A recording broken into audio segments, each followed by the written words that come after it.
Hello guys, back to my YouTube channel. তো hey guys, এখনো যারা সাবস্ক্রাইব করো তাড়াতাড়ি করে দাও। আর এখন আমরা বহুত গভীরে এক জঙ্গলে আছি, যা কোনো আশেপাশে কোনো বাড়িঘর নাই, থাকলেও কোনো পানি নেই। এই রোদের ভিতরে একা একটা বড় বড় গাছ আছে, ইনো বড় বড় একটা মাছার আছে। মাছার মানে বড় বড় মশা আছে, যা দেখতে অনেক কিউট।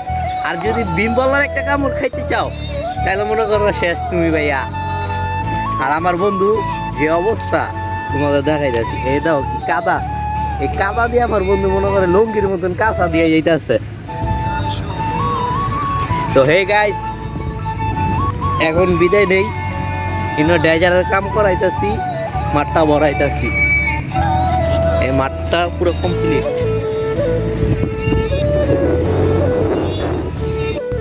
তো গাইস, এখন যে পাহাড়ের যে পরিস্থিতি, এখন পানি খুবই কম। আর যখন পানি থাকে এখানে বন্যা হয়ে যায়, অনেকটা বন্যা হয়ে যায়, যা বলার বাইরে। অনেক একটা সুন্দর ভিউ। আর এখানে আমার একটা দাদু অনেক কচুরি পেনা তুলতেছে আর কচুরি। আর আমার এক বন্ধু এখানে সামনে অনেকটাই পানি জমে আছে, ও যেতে পারছে না। তো হে গাইস দেখো ওকে কি করি,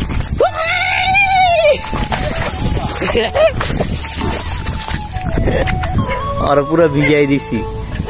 এখানে কপি সাপ থাকে, বিষাক্ত সাপ, যা এক ছোবড় মানুষ মেরে ফেলে, এটা আমরা শুনছি।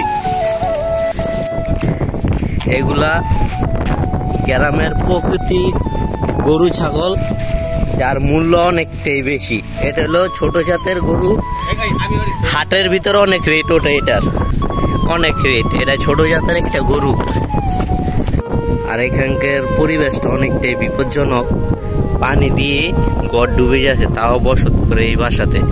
তারা কেমনে যে থাকে একমাত্র তারাই জানে। যে বিষাক্ত সাপ থাকে, চোখ থাকে, একমাত্র হেরা বোঝে কতটা কষ্ট এখানে। এইদিকে কতগুলি বাড়ি আছে, যা পুকুরের ওই পাশে। এটা কিন্তু পুকুর, কচুরি দিয়ে ভরা, এগুলো পুকুর। এই রাস্তাটা বর্ষার টাইমে ডুবে যায়।